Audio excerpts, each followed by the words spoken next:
오늘은 중국 부동산 시장에 관련해서 얘기해 볼게요. 최근에 중국 부동산 위기는 2021년 헝다 사태부터 시작된 거라고 보면 되는데요. 헝다는 어떤 회사냐 하면 2020년 기준 중국 건설사 자산 규모 1위를 하고 있던 회사예요. 문어발식 경영으로 손을 댄 사업이 한두 개가 아니에요. 축구를 좋아하면 구단을 운영하고 전기차가 핫하다 하면 전기차도 만드는 이런 식으로 사업을 확장하다가 재무제표 보니까 22년 기준으로 매출 42조인데 총 자산이 335조, 총 부채가 444조야. 이게 감이 잘 안 잡힐 수도 있는데 퍼블릭같이 좋은 현장을 짓는 현대건설이랑 비교를 해보면 22년 기준으로 매출 12조에 총 자산이 14조, 총 부채가 7조. 느낌이 살짝 오죠? 근데 헝다는 매출액이 감소 중이고 채권은 만기가 되어가서 갚을 때가 되어가니 못 갚는다고 디폴트 선언을 했죠. 그리고 2023년 미국 법원에 파산 보호를 신청하고 부채를 어떻게 할지 협상 중인 상황이죠. 그럼 왜 이렇게 부채가 많이 쌓였을까요? 를 알려면 한 가지를 알아야 되는 게 싱가포르랑 홍콩은 부동산을 분양받을 때 완공이 되고 분양을 받거든요. 근데 한국이랑 중국은 선분양, 후 완공이라서 중도금, 잔금을 납부해야 매출이 생기는 거죠.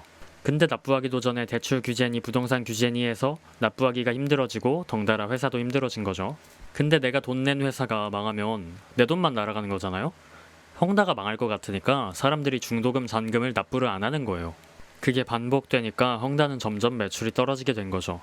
그러니까 또 하청, 납품업체에도 미지급금이 늘어나고 부채가 늘어나고 악순환이 계속되는 거죠. 근데 이런 상황이 컨트리 가든도 같은 상황에 있다는 거죠. 왜 그런가 했더니 21년의 헝다처럼 23년 8월 초부터 달러 채권을 못 갚고 있다는 거예요. 아, 이 회사도 헝다처럼 막 운영하다가 그렇게 된 거 아니야?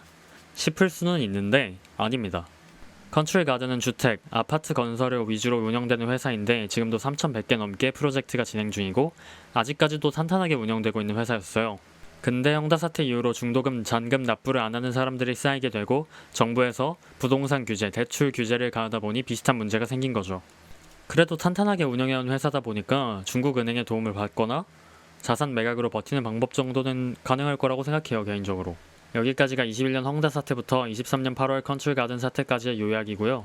그럼 왜 다 알고 있지만 해결이 안 되고 있는지 알아볼게요. 일단은 공급 과잉이 심합니다.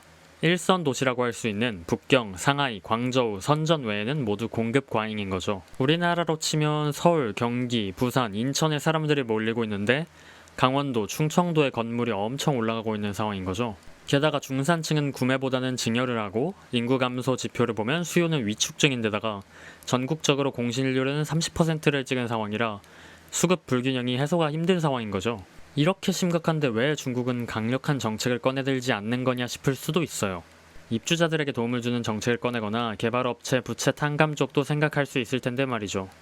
근데 월가에서는 당분간 강력한 정책은 없을 거라고 봅니다. 북경 고위 당국자 회의 내용을 보면 심각성을 과소평가 중이에요. 보여주기식으로 최근 움직임처럼 금리를 0.1%포인트씩 인하하거나 위안화 가치를 떨어뜨려 대외적으로 수출 경쟁력을 높이는 방향으로 해결하려 할 겁니다. 물론 외화 보유고가 3조 달러에 4대 시중은행이 국가 소유고 달러 채권도 많으니 폭락할 가능성은 낮아 보이고요.